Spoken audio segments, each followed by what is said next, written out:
You're all invited to the Slumber Party Massacre Luncheon. We'll tear your soul apart.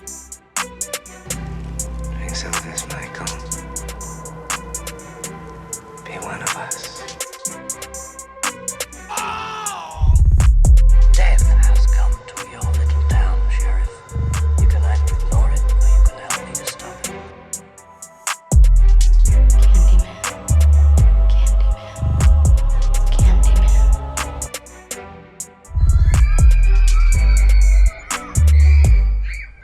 All right.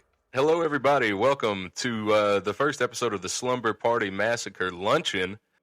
Welcome. Excited to be here. Excited to talk horror.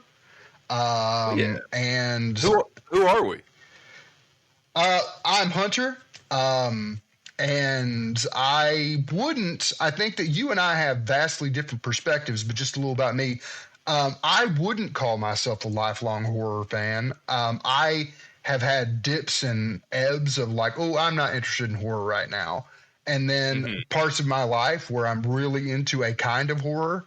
And then there are whole swaths of horror that I just don't like at all. And so I'm really kind of getting back into it.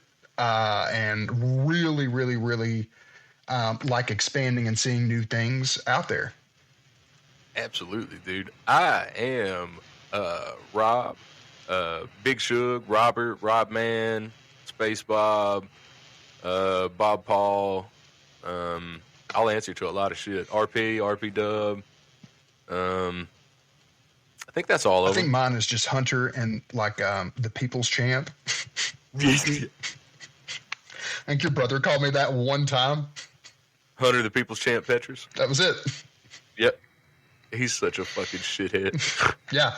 One time he called me that, and I was like, oh, I kind of like that. Yeah. I would say I've been an ookie spooky since very young. I've loved horror my entire life. Movies in general. Yeah. But especially horror. What do you recall what the first horror film that you watched was ever? Or first memory? Yeah, let me think. So it might not count, but the first scary thing I remember seeing is, okay, this is so weird, dude. Because I remember being in my great-grandmother's living room. She had black and red shag carpet. Awesome. I was laying in it. Big, square wood TV with the changer still on the knob. Right. My dad and Uncle Mark, and I guess me, all I remember is the scene of them strapping down Kirk in Wrath of Khan. Oh. And putting the thing in his ear. Okay. Vivid memory for me. I remember being like, what? I remember thinking, this is weird and wrong, but I like seeing it. Yeah. I would say that my first experience was a similar one. My first scary-ish movie, Anaconda. And I'm going to be real with you. It's a bad movie. Yeah. It's not a good movie. It holds a special spot in my. There's some nostalgia. Oh, dude, yeah. Yeah, and you and I have had this conversation before. One of my favorite types of horror is creature features. I love them. Me too. I will always love creature features. I think we could have a massive debate, and I think we will on one episode on what you can categorize as creature features. Probably. Yeah. Does Alien? Aliens are not creatures. Well. Fuck. Alien is a creature feature, though. Yeah. So anyway, another episode, but I have a special place. I remember it was a Friday night. My whole family went to bed. Yeah. My dad would stay up late, and that's when he would get to watch the movies that he wanted to watch. Yes. And I got out of bed one night and was like, I'm not sleepy. I don't remember being scared. Like I just got up and so my dad was sitting in his recliner watching it. I curled up next to him. That's so. And I remember him saying, "This is probably a bad idea." This is probably a bad idea. And I made it from, I mean, it was like the movie had just started. Okay. And I made it all the way to where the guy jumps off the waterfall. Oh, wow.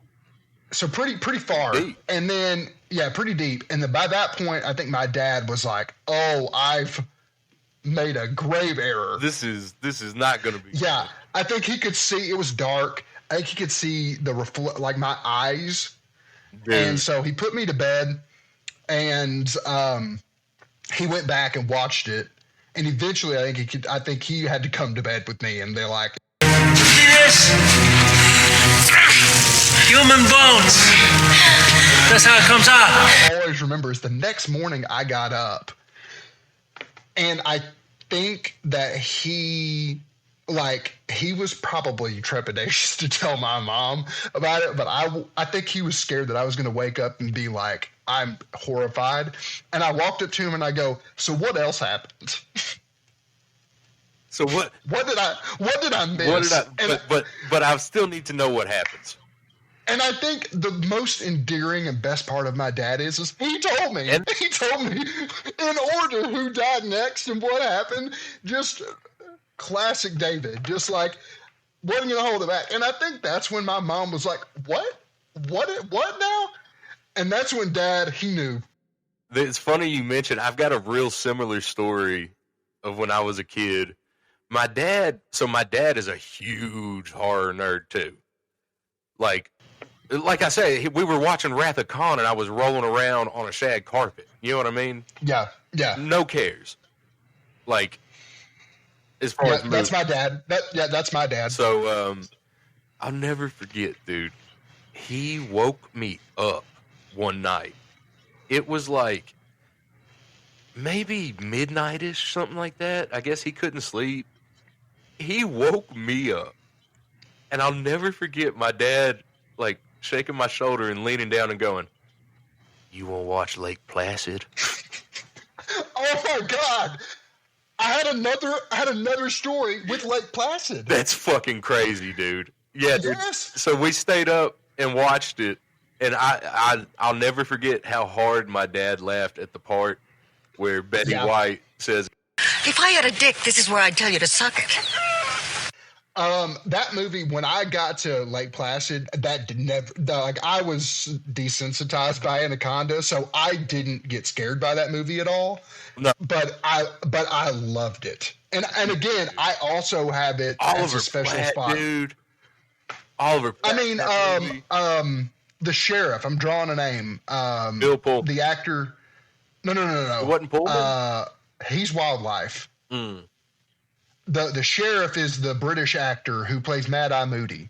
Oh, Brendan Gleeson. That's it. Yep. Yeah. Top to bottom, just fantastic film. Stacked cat. Yeah, and you know, again, we'll get into more of this on Creature Features episode, but like I think there's a lot of lore that I have in my own life with Creature Features that I think built me up for having that love. But yeah, I think, you know, what brought me back into horror recently has been what I think we're going to focus on today, which is folk horror. Folk horror. And yeah, so I think that folk horror, for those who are not intimately aware of what it is, it's probably a specific genre that has gotten broadened, but it has elements of folklore and paganism and witches. It's very eerie. It's got a slow burn in a lot of cases. You know, I think that it is like the 1960s or 70s Supreme Court case on pornography where it's hard to define it, but you know it when you see it. You know it when you see it. Folk horror is that kind of way. And you can mix a lot of different things into folk horror. Yeah. So it's funny you say that. I was going down a list as I was trying to think about folk horror, and I was looking at other people's kind of content and talking about it. And one of the ones that I would have never had on my list, but I don't disagree with at all, Hot Fuzz. Folk horror, for sure. Yeah. 100%. 100%. You think, and that's what one of the things I love about that movie is it's a play on action movies in a horror film. A horror comedy. Yes. It is like, it's an underrated hit. And I know it was huge, Edgar Wright at the time, but I think that it's got breadth today that needs to be revisited. I think so too, dude. I think that trilogy, 10 years removed, is ripe for a renaissance. Yeah. That trilogy, the Shaun of the Dead, Hot Fuzz, At the World's End. I love At the World's End. At the World's End they're all great movies. Every one of them, like, I can't pick a favorite. They're all great. Yeah. But yeah, so very, I think that everyone could think of a horror film, could think of a dozen horror films, and one of those is probably going to be, I think, a folk. You've seen them and just don't know it, probably. And I think, I think how I started getting back into horror, I really started getting into the A24 ones, and they dabble a lot into folk horror. Oh yes, yeah. A lot. I think they really support. Yeah, and if you think about it, the last decade, like probably 4 of the last top 10 horrors have been folk horror films. Absolutely, and I'm when you and I go hot take, and we name our Sinners. So funny you say it. It's not on my top 5, but I thought about including it for my top 10 because I would argue this. So if you're going to get by the books and say paganism, folklore, whatever, cultural. Yeah. So I think that there are people, and there's straight up paganism in it. A lot of religious horror bleeds into folk horror. If you look at the top 100 horror films, 40 to 50% of them are going to talk about demons and or the devil. And so if you think about the lore of vampires, we're not talking Twilight vampires, but if you talk vampires show up a lot in folk horror just to the longevity of the story of vampires. Exactly. Yeah. And I think that the way that Sinners tells a vampire story is not like the way that a traditional vampire movie is. It's not Dracula. It is something different. Yep. And very rooted in cultural themes and very rooted in, although not set in a traditional 1800s folk kind of story. It's like a new age folk horror movie. Agreed. And I would go so far as to say that Nosferatu. Yeah, 100%, dude. I think that another area that folk horror could have hot takes on that I include for sure is indigenous. I think there's a lot of indigenous horror out there. So if you talk movie-wise, Antlers, I think you could or could not include absolutely. You could or could not include Bone Tomahawk. I would put Bone Tomahawk in, because I don't think there's enough Western horrors to call it a Western horror, as a genre. Right. But it's as close as you can fucking get. Yeah. So I think that, indigenous and somebody should call it just fucking gore porn though. You're talking about The Scene. Yes. Because there's a lot of bad, brutal scenes in it, but then there's The Scene. Then there's the scene. the scene. And if you're listening to this and you don't know what it is, you didn't get through Bone Tomahawk. You didn't get through Bone Tomahawk. And if you do, and you YouTube it or Google it or whatever, brace yourself. Be warned. It is visceral. It is. There's a reason why it's notoriously called the scene. Here's the thing. You're gonna spend the entire movie going, "This is a horror film," and then you get to it, and then you go, "Oh, yeah, this is pretty horrible." Yeah. So, and a bad movie. The Scene is truly horrible. It is. And so I think that this is actually a really good transition into our segment on our Tomes of the Dead. The Tomes of Darkness. So in this segment, we're going to talk about books, graphic novels, that all are deeply rooted in horror. And so I think this is a great opportunity to talk, a good transition to talk about books. Absolutely. Because, literature is silly with folk horror. It really is. The last 4 that I have read, folk horror. The last 4 I've enjoyed folk horror. Oh, you know what? That's probably a better way to say it, because I think I had a couple in there in between. And I take that back because Fantastic Land was absolutely awesome. Which, please? So, at this very moment, I am listening to a folk horror book called Never Whistle at Night. And it is a bunch of short anthology stories from an indigenous perspective. So, some of it is about indigenous peoples. Some of it is about indigenous peoples and their folklore. Is it Graham? It's a bunch of different writers. You did say anthology. Okay. Yeah, I have at this point in time, I am maybe 20% in, and I've had 5 different stories.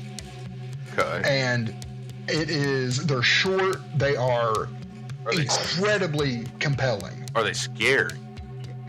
There's been a couple. I would say the 3 that I've enjoyed the most so far have been more unsettling, which I like. Yeah. Very unsettling.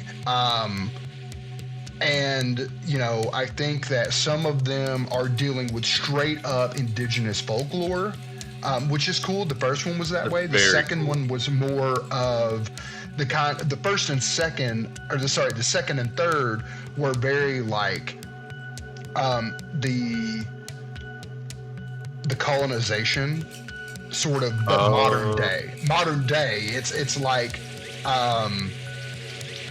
the horrors of that. And it's just the first 3 out of the gate are just fantastic. They really hook you in. And so I really, really like that aspect of folk horror where you have people's cultures and, stories and things like that. And I think that that's why I really dig this. Yeah. So that, I think that was the thing I'm currently reading.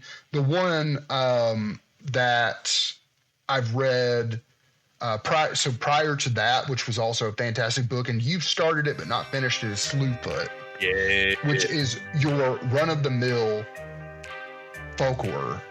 It is a witchy story. It is witch trial kind of. Yeah, it is so and indigenous. I don't know that you made it that far, but I did not. It weaves in indigenous people with paganism. Oh, that makes total sense, dude. It is so. I think that the things that caught you off guard that you declared as weird, I think you didn't make it to the point that they identify it as indigenous. The stuff that seems super out of place and thematically, and yeah. So I think what it does a really good job of is uniting, making a big picture, right? So like, what you may call something in one culture is something identically called this in another. You may call it the devil or Satan in your Puritan culture, but over here in the indigenous world, we called it this. Baba Yaga. And that was super cool to weave those in together. And the way that it ends is just chef's kiss. Like, I know that you will love it the way that it ends.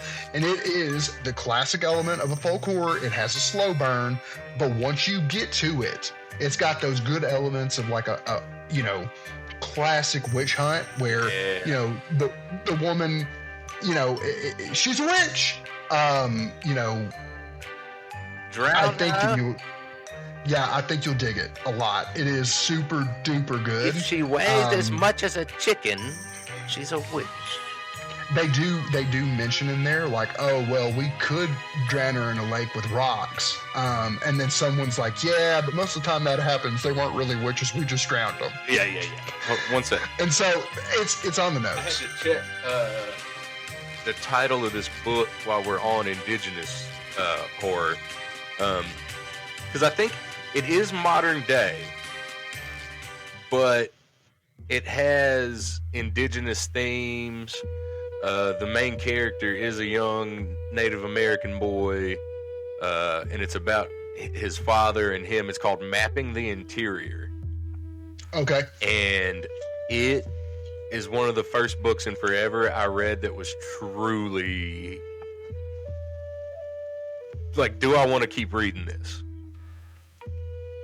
Oh, okay. Like, I don't know if I'll come out of this the same. Is it rooted in reality and folklore, or just reality? It's rooted in reality. There is some folklore. There is some kind of... It is also a ghost story. Okay, that's where I think I was going with it. Yeah. It is also a ghost story, but with, like, indigenous theme. No, I love it. I just wrote it down. I think another one that was just recently named on President Obama's favorite horror books is The Bison Hunter. I want to read that. That's Graham, I think, isn't it? I think it is. Yeah. I think. He does, like, exclusively indigenous horror. Okay. He did gotcha. I think he did the ones across the river and, like, Got it. The Only Good Indian. Oh, yeah. Yep. I also, you actually got me onto this author. T. Kingfisher. Dude, great. Oh, and that's more indigenous stuff meeting paganism and overall folklore. Oh, for sure. So I read my out of the gate was Hollow Places, which is not a folk horror. No. But right. It is, well, actually, it isn't, but it has elements that lean into it because it does have that Appalachia. I know. I was just, as you said it, there is like a down-homey kind of aspect to it. So I think the apparatus that is the horror in that book isn't folk, but I think that it is steeped in folklore. Yes. So that's the Hollow Places it's such a good book, well written. Yeah. It's got a fantastic amount of humor to it, which was very well needed. From there, What'd you follow up with? You recommended what moves the dead, the Fall of the House of Usher. Really good one. Again, that main character. Yeah. And then the sequel to that is What Feast at Night. And I have not finished that yet. So I would say that that What Feast at Night is heavy folk horror. Okay. Heavy. Okay. It is very, very steeped in I can't remember the culture over in in Europe, Eastern Europe, somewhere in there. Yeah. But not all his stories, but that series is based over there. Yeah. Prussia and shit. Not Prussia. I think it might be. It's something like Yeah. it is a state that is no longer Right. there. It's like a So former state. Yeah. I think Canaanite. That makes sense. They call themselves a Canaanite. Something Anyway, like that, yeah. Anyway, it's so good. It's real. So good. But What Moves the Dead is a really good book. I love Fall of the House of Usher. I love the interpretations of it. I would say that while But this one, it has a cool take on it. got its own flavor. It does have its own flavor. It has its own flavor, and I really, really, really dig it. It's very gross. It's got some body horror. I could talk body horror. We'll do a Cronin. Right, we will do a body horror one day, because I know that is what folk horror is to me. I think body horror is to you. Probably. So yeah, that is what I'm currently reading. What are the last ones you've read that you've enjoyed? Last ones I read that I enjoyed folk horror wise. Mapping the Interior for sure was great. Yep. I actually read a Louis L'Amour. Okay. It's the only horror fantasy he ever wrote. Okay. And it's called Haunted Mesa. Okay. And it is fun, dude. It's very Louis L'Amour in scale, like Okay. epicness. There's a lot of here, there. There's just these great fantasy and folk horror elements to it. Having to do with the original peoples of the Mesa, and then it gets a little. Ooh. What you think is sci-fi turns out to be fantasy. You've hooked me. It's really fun, dude, and has some parts that are really, really scary. Okay. Yeah. What else did I read folk horror wise or watch?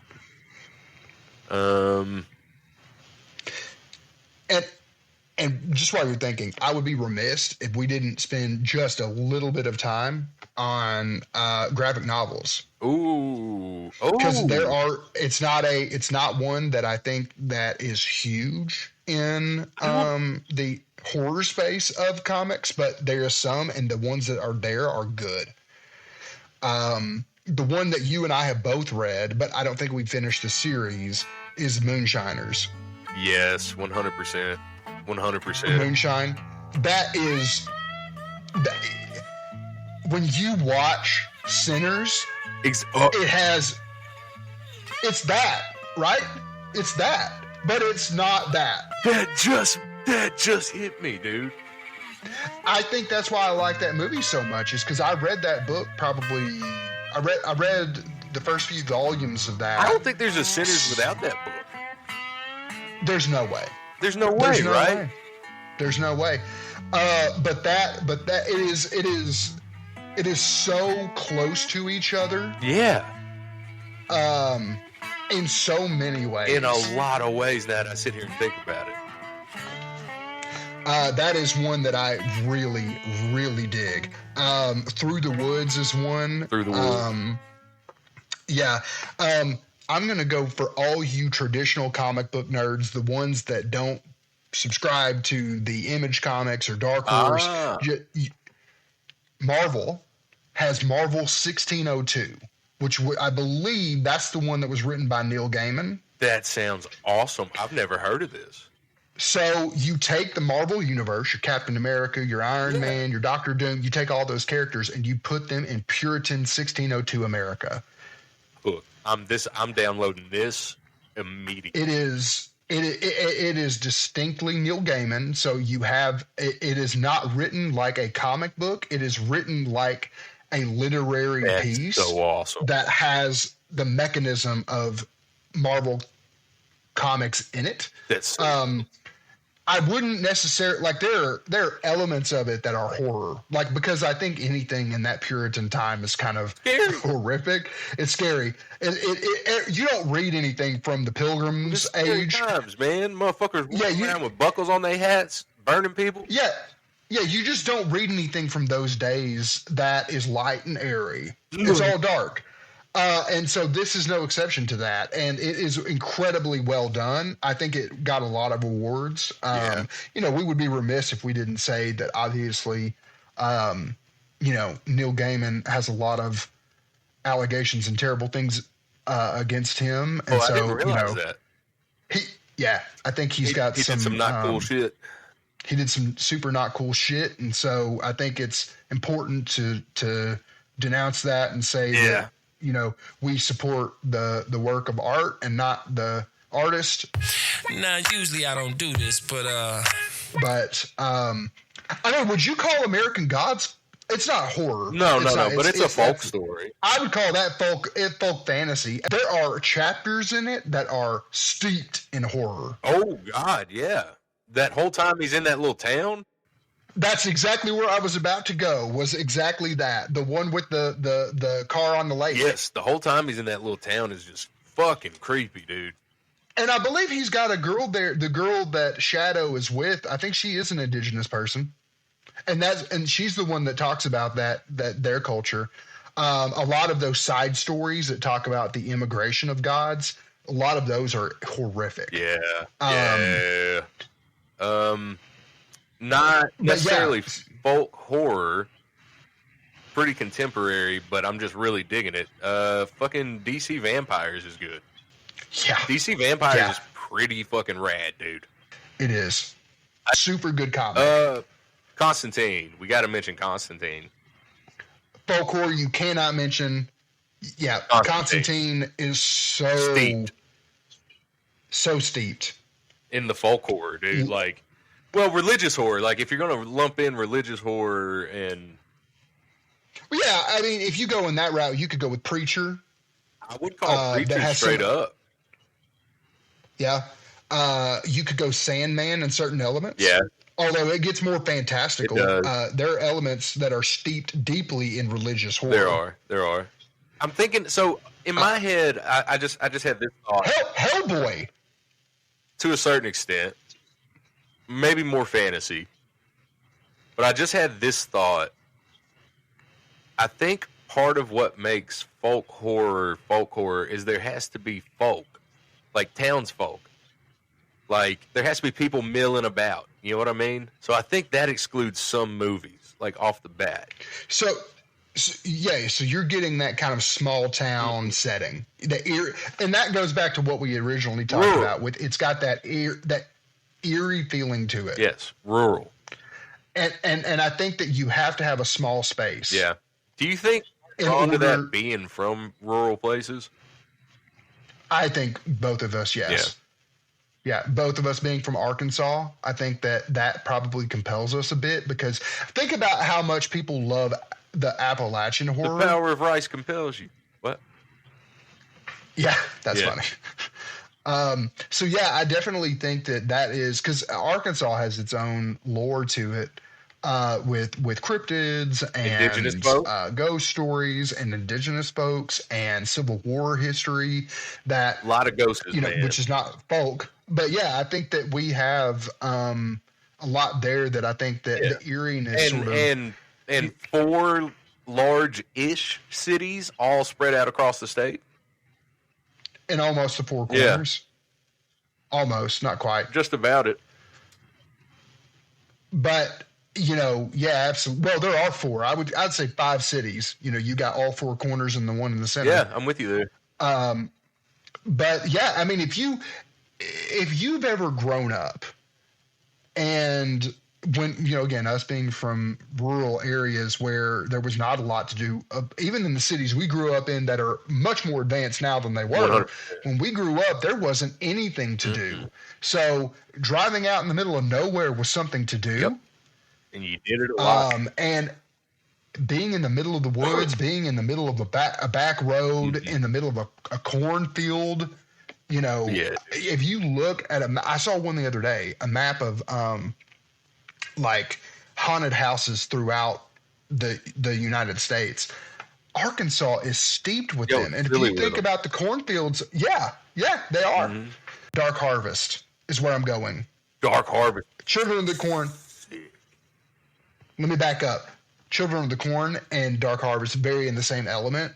Dark Harvest is that small town that made a deal, the wrong deal. The Crazies. Yep. So at this point, I think why don't we jump in and I think we have a list of our top 5. Top 5 folk horror? Top 5 folk horror. Time for the top 5.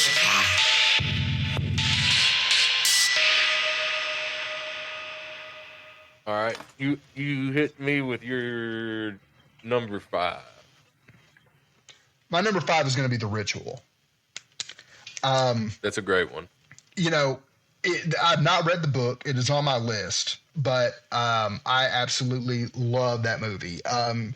For those of you who don't know, Suge and I, we played D&D together. The first D&D campaign I ever did was one that his brother did for him for his birthday, and it was a horror D&D one-shot based on The Ritual. So good. It is just that movie. Oh, so scary, dude. It's scary and creepy, and then it just gets progressively more. Once you know what it is, it gets more and more real. Mm-hmm. And like, oh man, it is. It is such a. Once they let you in on once the curtain is pulled back, it is off the fucking rails. That's where I'm going with that. Yes, it is. It just ramps up. So I would say that for me is my number 5. Okay. My number 5, I'm going to go. I'm torn, man. Because I'm looking at 10 of them, and they're all. I'm going with a classic. I'm going Witchfinder General. These proceedings shall be carried out through due process of law. What law demands, we shall satisfy. You will each be tied in a prescribed fashion and cast into the moat. Should you then sink, we will know that your confessions are false. If, on the other hand, you are seen to swim or float, then your confessions of witchcraft are proven beyond a doubt in the sight of God. Yep. And that is on my list. I've not seen it. I've got it. I've looked into it, and I'm super excited Witchfinder. about it. Okay, let me see if I can break this movie down a little bit without ruining it. Give us the premise. Yeah. So, it stars Vincent Price, which horror legend, Scream King. We all stan our Scream Kings. Set during the English Civil War, 1645, follows the self-appointed witchfinder, Sir Matthew Hopkins, who exploits the chaos of the war to travel across eastern UK, Anglia, stirring up shit and finding witches. I mean, he is both the hero and the villain. Of course he is. And it is Vincent. I think it's Vincent Price's best movie. And it's up there. It's going to make a lot of top 5. Folk horror lists. Definitely check it out. All right. My number 4 is a new addition, The Watchers. Ooh, interesting. Yeah. So here's the thing. It has horror aspects. Is it like there's a couple of really tense moments, but for the most part, I would put it more in the thriller category. What was The Watch? But it is. So The Watchers is a book that was made into a movie. It's got Dakota Fanning in it. Okay. And it's got the girl from Barbarian in it. Oh, nice. And yeah. And it is people. There's this one.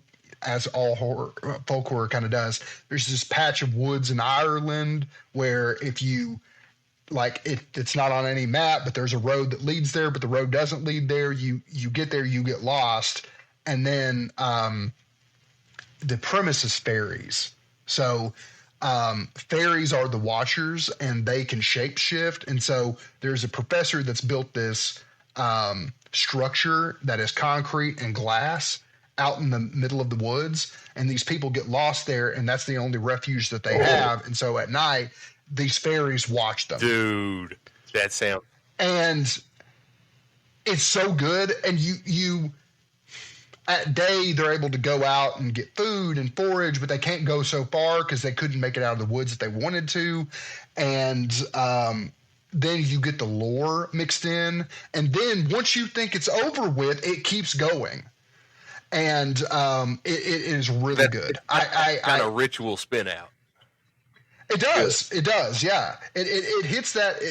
I would put those two really close together, and that they scratch that same itch. Okay. My number 4 could be debatable. Werewolf of London. Yep. Werewolf of London. Great movie.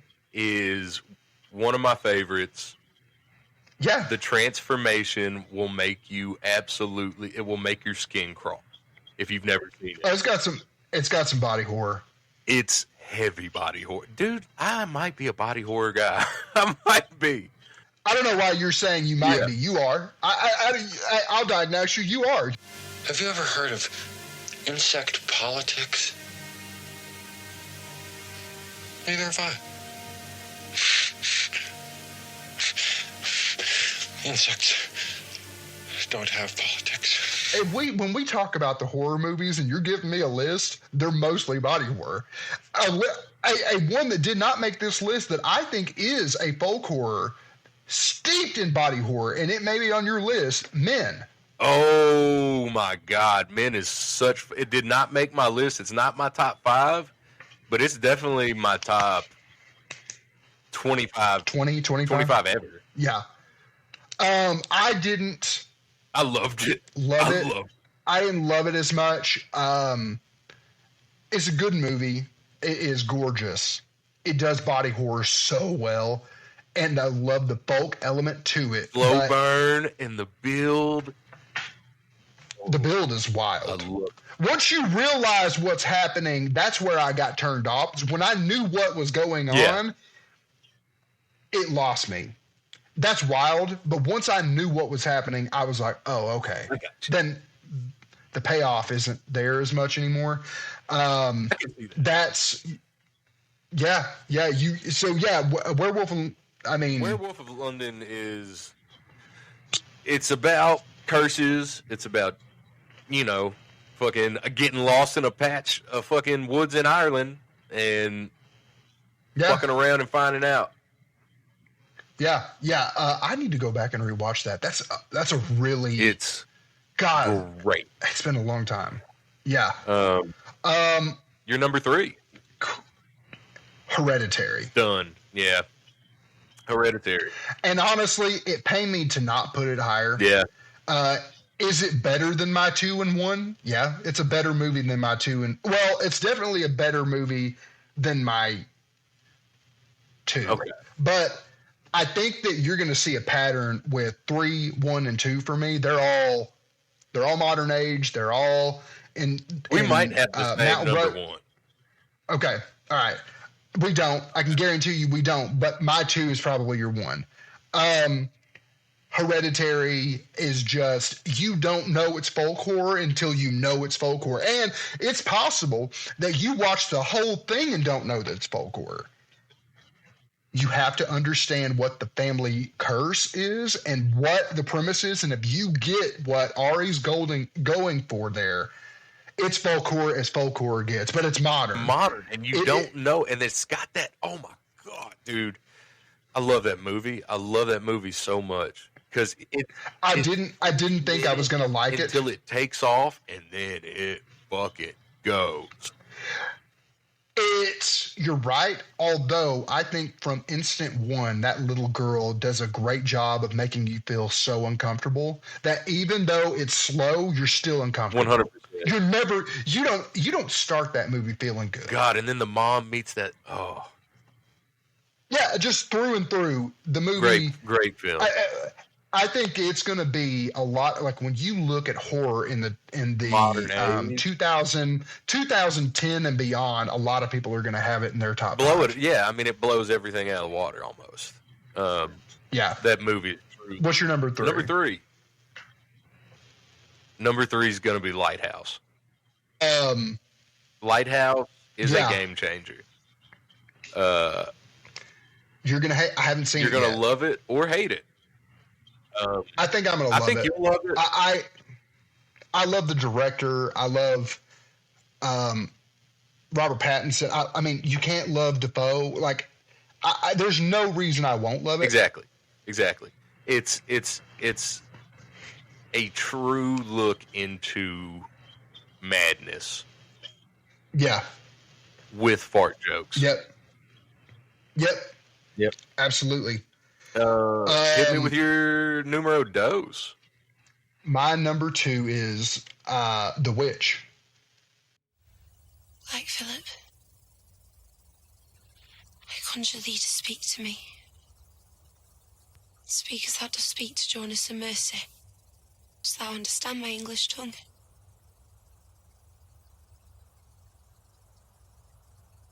Answer me. What dost thou want? Same director, right? Eggers, yep. Hot take. I think I thought The Witch was boring and dumb. Did you do the rewatch that we talked about? No, I need to do the rewatch we talked about. Okay, so here's the thing. Alexa, stop. On the first watch, it is a slow burn. It has the eerie. It has the slow burn. It is eerie. Once you...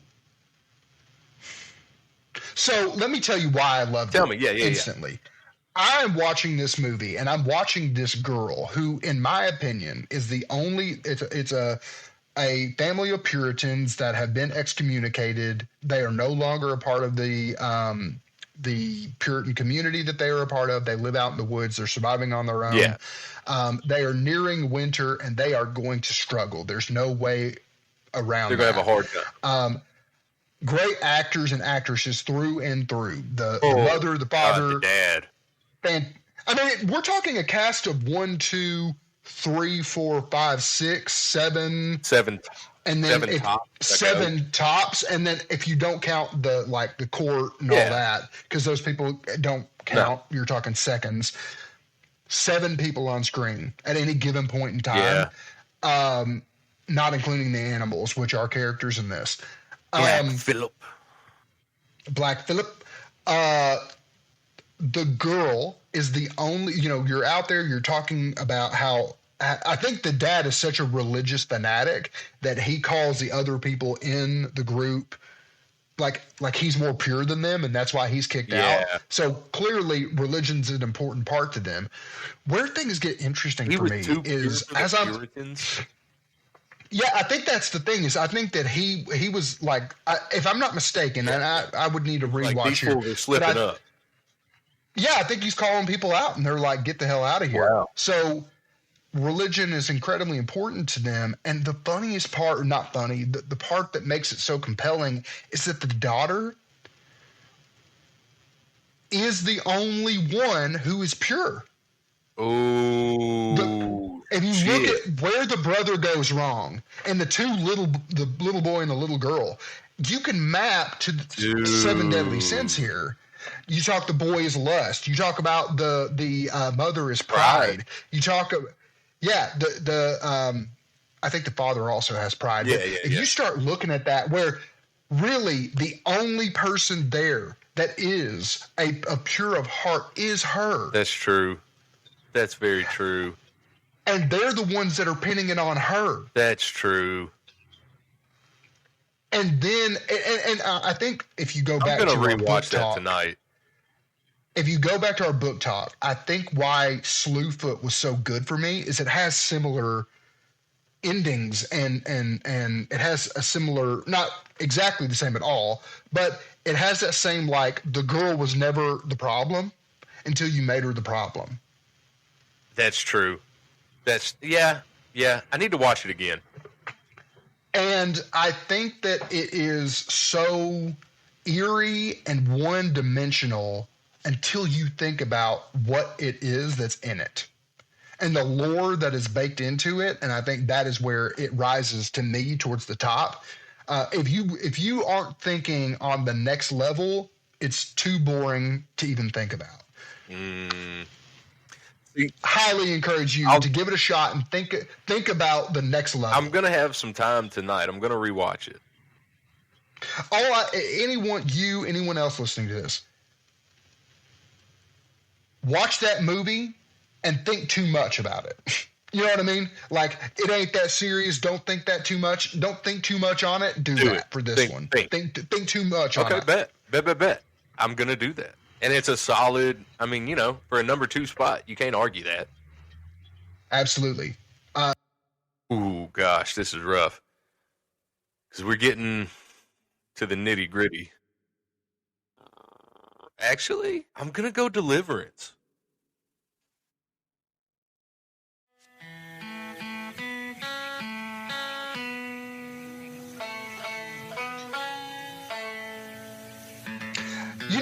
It's not what I thought you were going to say, and also is exactly what I thought you were going to say.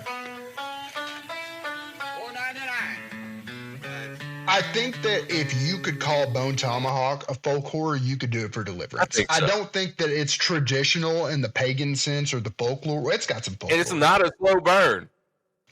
Not at all. It is one of those movies that, God, don't even get me started on Deliverance. It's one of those movies that you really only have to see once. And I think what I love about that movie is how forward thinking it was, and that men hate that movie because they're the victims of sexual assault in it. And it flips the script for men, and that's why it's so hated, is because for centuries, so uncomfortable for men. Yeah, that is it. It is because they're finally the victims. And the thing is, that part, squeal like a pig for me. Squeal like a piggy. Yep. It happens early on. It's a 10-minute scene, but it sticks with you. Yeah. And it sticks with these men all the way through this hellacious escape. Yeah. I mean, Suge, you got a pretty mouth. Yeah. Gorge. Good prison pussy. Yeah. Great.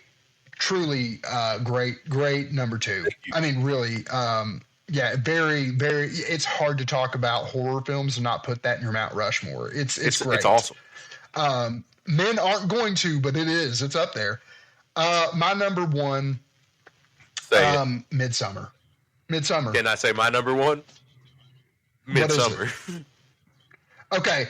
I thought you were either going to put number 1 as Wicker Man or Midsummer, and both are the same thing. Yeah, dude. But I've got this story to go with Midsummer. Please. I was on vacation with a group of friends. 2019.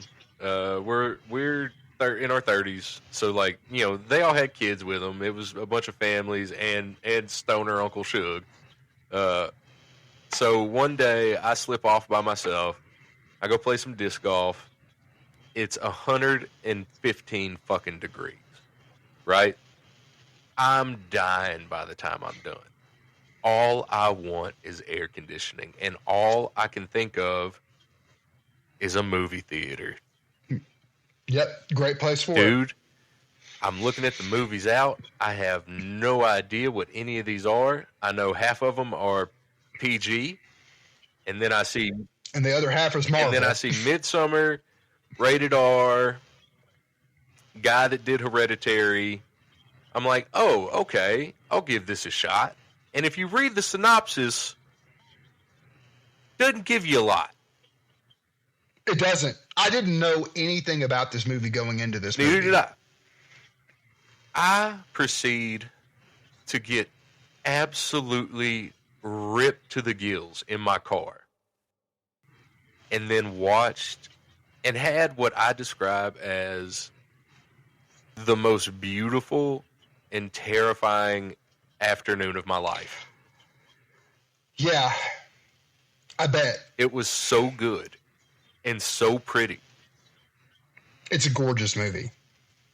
Gorgeous movie. It's in my top 5 horror, maybe top 3 horror all time. It is. Yeah, I think it's on my top 5. It's beautiful. You get Yeah, these horrific things are happening, but you can't turn away from it. It's got elements of comedy in it, which I think is great. I think it layers in some comedic aspects to kind of make you laugh. I think it's got some compelling characters, and it's got characters that you aren't compelled with. Yeah, like I would say that, like the boyfriend, you just are rooting for him to die. There are people in this film, when they get it, you do not feel bad for them, really. Oh yeah, for sure, for sure. It is start to finish. And what I love about when they get abroad, when they get to the festival, from that moment that they arrive there to the end of that film is just bonkers. Absolutely. And the scene when you know it's going down, when they first get there and they line up for the rocks at the cliffs, the elders. I mean, from that moment when the first one jumps, from that moment forward, dude, that movie. And I love Ari Aster. It is Ari Aster, right? Yeah, I think so. I love him because he can take moments. Like, to me, one of the most uncomfortable moments in that film has nothing to do with blood or gore or violence or anything. If anything, it's an embracing moment, and it's the most uncomfortable thing I've ever seen. The crying. At the end? The group crying. It's hard to watch, dude, and nothing scary happens. And if anything, I think that, like, you and I talked about this, that movie is, Ari, like one of our favorites, Zach Cregger's, Sure. Eggers. I would put those 3 on my Mount Rushmore, those 3. And the reason, and I would say Jordan Peele being maybe a 4th. And the reason why I like them is because that their movies are not surface level. No. You can watch those movies at the surface level, and they are what they are. Sure. But you can also dig and dig and dig and dig. And keep finding. I think Midsummer, what he bakes in about grief. Oh my God. And acceptance. And it is enablism. Anger and depression and every step. You're right. Every step of grief is hit. Yeah. He absolutely crushes it. It's just, I kind of want to watch it tonight when Laura goes to bed. Well, The Witch and that might be too much. I would do The Witch. Yeah, I'll do The Witch. Here's the thing. What you need tonight, you need to get ripped. Yeah. You need to have yourself a heavy soup. There we go. A stew. There we go. And then you need to watch that movie. Really get cozy. You need a thick slurry of meats and potatoes. That's it. And then just really embrace the darkness. Really, I figured we were going to get there. Yeah. The only one that I really thought that might have been on your list that was going to be Wicker Man. My honorable mention is obviously Antlers. Antlers, yeah. Good horror film, good creature feature as well. That's a good. I was going to ask you any honorable mentions. Yeah, I'm looking over here. For sure. I think that's That would make Yeah, I most think top fives. Yeah, Wicker Man and Antlers were my and Hot Fuzz were my three. I almost, after you mentioned Hot Fuzz, it almost made my top five just on the amount of times I've seen it. And yeah, I don't think I can slot it in here, but my brain will try every time to put Texas Chainsaw in. yeah. But it's a So slasher. I think that one of these days, I think we'll have creature features and we'll have body horror and we'll do slashers and It's a slasher. Slashers. It's hard. I think that when you think about Freddy Krueger and you think about Jason and you think about just Friday the 13th and Halloween and Scream, it often, because of its sort of like, you've got one in the 70s and you got one in the early 2000s, because of its sort of sporadic release of itself, you forget about it. But God, it's such a good horror film. Yeah, it's amazing. It is just, you're in the wrong place at the wrong time with the wrong people. I mean, even like, I know that the original is fantastic. It is real. I wouldn't say that it's got the kind of folky thing to it. Because if you're gonna, I mean, it is your traditional and slasher. Then in the second and third one, it goes bonkers bananas. Would you consider the one in the 2000s? Is that what you're considering the second? The one in the 2000s. Or are you considering that what it is, a reboot? Yeah, that's a reboot. I'm talking about Texas Chainsaw Massacre 2 and 3 that came out in like 80 70s or 80s. Yeah. The one with Dennis Hopper is Got where it. it goes Got it. absolutely bonkers. I will say though, I do like the reboot. I'm sure people hate it. It's what got me back into horror in that time period. When I was watching a lot of horror, I watched it and I loved it. Yeah, this is interesting. I'm looking at a little Arlie Army. Would you I wouldn't put Apocalypto. I'm looking at somebody else's list and they have Apocalypto on there. There are mind rituals and omens and. Yeah, I could see it. There's an argument. I don't know that there's an argument to be had. But if anything, there's an it's argument to be had. Action. Well, I mean, I think you'd put the same. Wouldn't you do the same thing with the Bone Tomahawk? Yeah, fair enough. Because I mean, that's a western with folk horror. You're right. In it. I would call that an action movie with folk horror. You're right. In it. Yeah.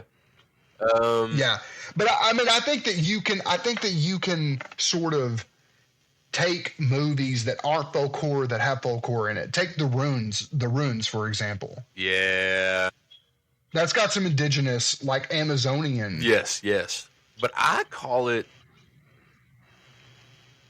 That's body horror. Yeah, 100% is body horror, and it is in my top. Like when I read that book in high school, dude. Oh, I loved it. I loved it so much. It's such a throw because it's just such a throwback to classic Cronenbergian body horror. Yeah, I can't wait. I can't wait for our body horror one because I'm sure you're going to run rampant. Dude, probably. Yeah. And I'm almost positive that you and I are going to have the same number one. I hope we do. If not, I know that my number one will be in your top 5. 100%. But and there's some recent I need to watch still. Yeah. The Substance. Yeah, I haven't for seen sure. The Substance yet. Agreed. I have not yet. Love Margaret Qualley. So, I think we'll end this with our game, pouring one out for dead homies, where Suge and I are both going to name a death, serious or not serious movie where it made us laugh.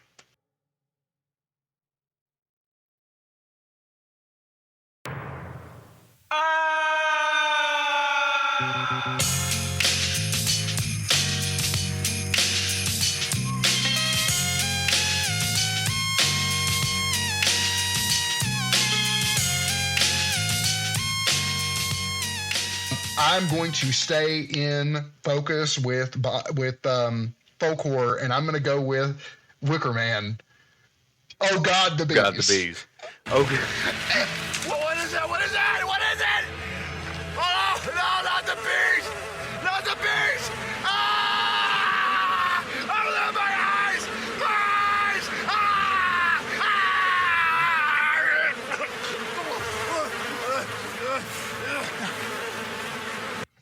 There are people that think that Wicker Man is a comedy because of that scene. When he knocks her out. Yeah. There are people that think, because Nick Cage goes hard in the paint in anything he does. You can say he's a bad actor. You're wrong, but you could say it. You could say that he is an unserious actor. You can't say that he doesn't go hard in the paint every role he's in.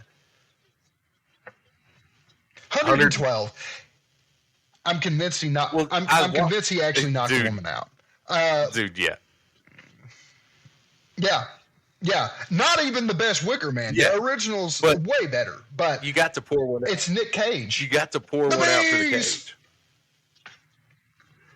You got to pour one out for the Cage dying in a cage. Oh, Jesus Christ! For the bees on fire. Oh, God, the bees! Christ. Yeah. Yeah. It's great. You know what? Who is your dead? I had one that I was going to do, but I'm going to stick with the theme also. And okay.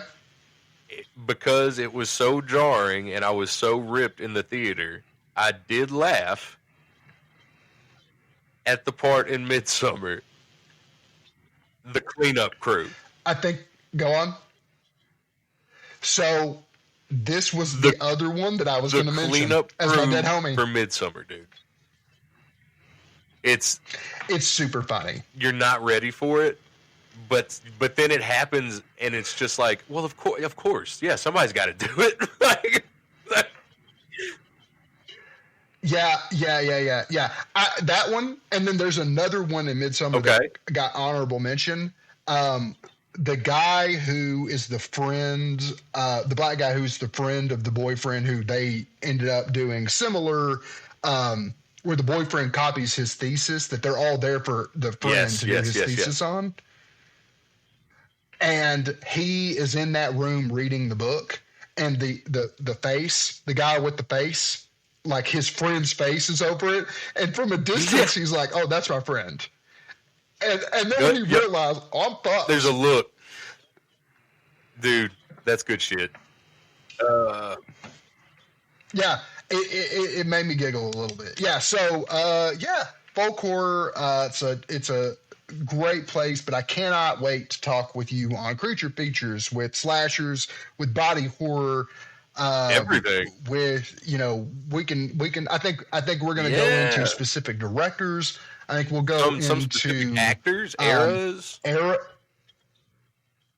Eras. I think we're going to try to break down maybe some top fives every time and talk about that. And then also we're going to have some special ones where we're going to try to live stream us watching movies together, which again I think will be super fun. And what you want to go ahead and just go ahead and give them the topic for next week? Let's do body horror. Why don't we do body horror? And we'll just we can both just fucking blow our loads right out of the gate. Drink some of this, Michael. Be one of us.